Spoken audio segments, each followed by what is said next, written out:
had a splinter in my left hand 2 months before that had never healed. I'd been to the GP and they'd given me an antibiotic, but then just on the 4th of January in the evening, Saturday evening, I was feeling fluey, so temperature, aches, that kind of thing. I just felt a bit rough. He woke up in the middle of the night saying that he had chest pain and that the chest pain was moving down his arm. So I phoned 111 and they sent an ambulance. 53-year-old man, chest pain, you know, we're going to check is this a heart attack. After 6 hours of observation, they sent us home. A very short time really, I suppose an hour or two after getting home, I began to be really violently ill. There was a nurse came out and he assessed Geoff and gave him a Stemetil injection to stop him from being sick. I was feeling probably the worst I've ever felt, with the temperatures, the pain,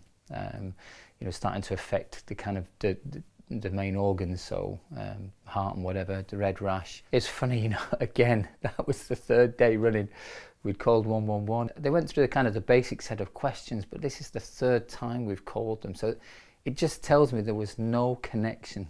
I just took one look at him and thought, you know, he's really deteriorated. He was extremely sleepy. I was kind of a bit concerned, so just put him straight in the car and went to A&E. As soon as I got into A&E, it was amazing. The waiting time must have been, I don't know, 10 minutes or something. There were about 5 or 6 doctors around him, putting lines in, taking bloods out. Yeah, it was all hands on deck really. That's when we realised it was septic shock. He'd already started to go into the shock at that stage. So sepsis is the body's response to infection when it becomes harmful, and that harm might involve harm to any number of the body's organs, and at its extreme end to organ failure or multi-organ failure and even death. I first met Geoff when I was the duty intensive care consultant. He was extremely unwell, probably one of the sickest patients that was admitted at that time. Nearly all of his organ systems had failed or were failing. I was explaining things to him and just kind of generally holding his hand and making sure he was okay. While being unconscious, stuff does trickle through. It's not that you're completely passive. I remember the need to connect with Jenny and for Jenny to be present. They had to take a scan, and the scanner wasn't a mobile scanner. He had to go to the department. So I said goodbye to him and said, "Oh, see you tomorrow and have a good sleep," and funny things. In intensive care, you have to press the doorbell in order to get in. You can't just walk in freely. So I pressed the doorbell and said that I was back. And when they opened the door, I was met by Pete Watkins and a nurse. And I just knew that something had gone wrong. They said, "Wow, you know, things have gone very wrong. We can't maintain any blood pressure or heart or whatever." I don't know why I'm so upset actually.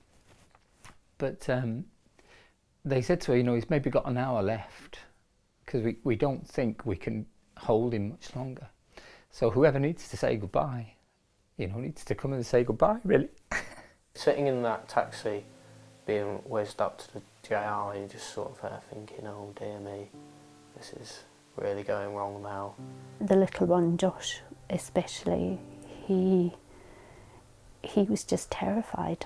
You could just see him, he was standing at the end of the bed and he was just eyes as wide as saucers. He said to me, "Mummy, you shouldn't have shown me that. I didn't want to see that. I didn't want to see Daddy like that."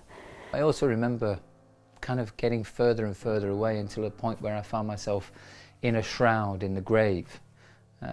Jenny was beside me, but that was the only point, I think, in everything, in the whole process, that I couldn't connect with anybody. I could see what was going on, I knew what was going on, but I was now in the grave and it was quite cold. He's so full of life and so kind of a part of the family. It was just, I couldn't believe that this was happening, that he would not be there. I sort of remember kind of saying goodbye in my head, but on the outside thinking, nah, actually, I don't believe that. And then there was a commotion when I was in the grave. They were saying, get him out of here, he shouldn't be here. And I think actually that was a turning point at some level, that was a coming back in. There were various kind of milestones. There was a 4 hours and he got to that, and then 6 hours and he got to that, 8 hours and then a day, and then, so he came round and they managed to get on top of it. At the point he woke up again, that's the point where, and he could recognise you again, that was the point where you sort of begin to think, right, this is it, we've done. Get up. Yeah. He slowly made recovery, and by the end of January, on the 30th of January, he came home, and it was great. It was great. The key thing about treatment of sepsis is recognition. Geoff's sepsis was diagnosed very quickly, within a few minutes of him arriving in the hospital. He had antibiotics within an hour, intravenous fluids were given promptly, and he had blood tests taken immediately on admission. If you get antibiotics in within half an hour of recognising septic shock, you've got an over 80% survival. For every hour of delay, that falls by 7 to 8%, so that by the time you're sort of 36 hours down the line, and incredibly, there have been cases where it's that late, the survival is less than 5%. The Sepsis 6 Care Bundle is essentially a simple way of making sure that we deliver the basics in a timely fashion. And it's quite simple. You take 3 and give 3. So the 3 that you take are blood cultures and other cultures if clinically indicated, to try and work out what the cause of infection is. Venous blood gas to give us a lactate, that tells us something about how well the tissues are being perfused, and for haemoglobin. And we also start accurate hourly urine output monitoring, and that might be with a urinary catheter. We give 3, the first and probably the most important of which is intravenous antibiotics, and they need to be delivered as quickly as possible. Intravenous fluids, because quite often the body's circulatory system needs support, particularly if there's a low blood pressure, and oxygen, which is usually given via a face mask. The key, I think, is the difference we can make. The number needed to treat to save a life with the Sepsis 6 bundle in severe sepsis is 4.6. That means we only need to treat less than 5 people to save 1 life. I can't think of anything else we do in medicine where we can have that impact. We're just so thankful that he is here. It could have gone so differently. Could not be in this situation right now. I came that close to not being here, and here I am, I'm back at work, fully functioning. I was out in Kenya not so long ago. I was, with family. We've just had Christmas, we've just had the New Year. So, wow, we've come a long way.